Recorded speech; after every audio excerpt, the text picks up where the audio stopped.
So with Ireland, one of the standout performers was Bundy Aki, right? Yeah. He was phenomenal at the World Cup. Great And player. yeah, like great player. And I know we'll look forward to the summer tour Yeah. in June, but that game against Ireland, world number one, current world champions, I know it wasn't as important for the obvious reasons and what you've just said about the fact you beat Scotland the first game. Yeah. I actually didn't realise how good you were in that game. I was thinking like Bundy Aki, it was all that like the lead. He was kind of phenomenal in the World Cup. Yeah. But you've sat down, Johnny. You've sat down, Gary. Yeah. Do you know what I mean? Like, just give us an idea of what it's like playing against Ireland and the world number ones in the World Cup. No, it's obviously. I think it was a bit more intense than every other group stage match in terms of, I think, mindset and physicality wise. But Ireland I think they're incredible. I think they're very well coached.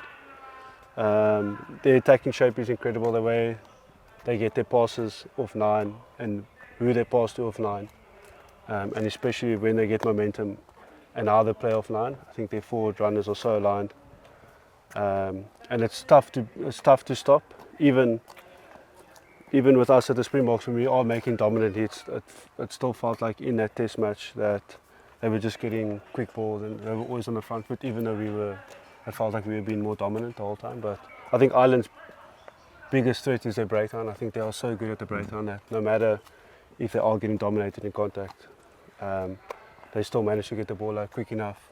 I'm looking forward to it the most because it's the first test match for us together again as a group after winning the World Cup again in front of our own crowd. And we never got that luxury after winning the 2019 World Cup because of COVID and everything like that. So I think that first game against Ireland at Loftus, whether I play or not, I think it's going to be, I think you guys should fly down and come watch a test match because I think it's just going to be, I think it's going to feel like almost like a war. Because I think a lot of people give them the credit to be number one in the world because they play such good footy, but it's going to be a flipping incredible battle out there. 100%. Do you think Ireland are your bogey team though? Do you feel like there's this thing in the back of the minds that they're the team to beat, especially at home? Let's build up the importance of that win. Yes, I know it's the 4-year cycle. Yeah. But it feels like Ireland maybe or they feel that they have your number. In the World Cup, like could have went either way. You know, there was a couple of opportunities. And obviously that test match in Dublin in 2022 was also a tough loss. There's been a few tough games against them. And obviously we lost to them in, I think, 2017 when they beat us 39-3 or something. That was, I think, the disrespect we got from them after that test match. I wouldn't say the players. Maybe the players felt like we were just very shit, which we were shit on the day. But like the way the media spoke and the way they I think they completely just disrespected us. So I think for us as a group and us as Springboks, it's just getting that respect back. Well, not for their respect, but for our own respect. We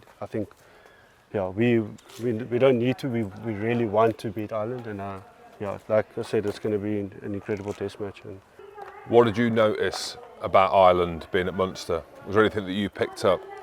And I try and say this with all due respect, like I've won fuck all with Scotland, but it's just it's just interesting because you're in a high performing team like Munster, but more the environment of Ireland, and it's the quarterfinal hoodoo that they speak about. Yeah. Like, was there any kind of psychological differences that you picked up being in that environment than being in the world champion environment?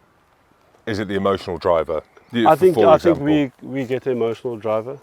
It's hard to say because I think Andy Farrell is English, so I don't know if he knows much about Ireland and their history and what has happened in the past and things like that. And because Rassie is South African and he loves South Africa so much, he's played for the Springboks, it means so much to him. He knows how to make us tick as South Africans, and he knows how to make South Africa tick. So I don't know if they have an emotional drive. The Irish don't strike me as people that are emotional. I think South Africans are very emotional. I think because of a lot of us have tough past, and I'm not saying the Irish guys don't have tough past, but there's a lot of us that came up from absolutely nothing, and a lot of us appreciate that so much. and appreciate what we have now.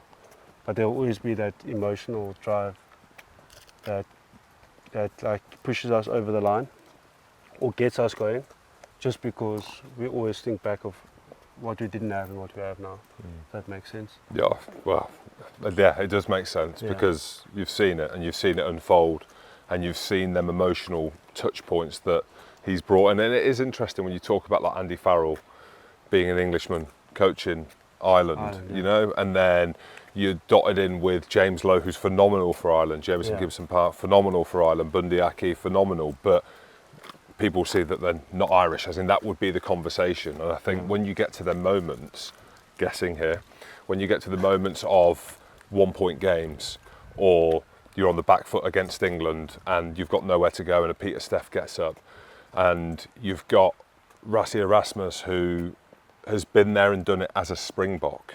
Do you know what I mean? Like that's when you look at it, like some people might forget that he played for South Africa back in the day where it was arguably tougher. Yeah, he always reminds us, like Rassie reminds us of, I think it was Stephen Larkin that kicked the drop kick to beat South Africa in the quarterfinal. And Rassie is the one that missed the charge down. So he knows like how close he was to winning the World Cup, and I think that's why he works so well with us, because we actually understand what he went through and what he wanted to achieve for the Springboks and South Africa.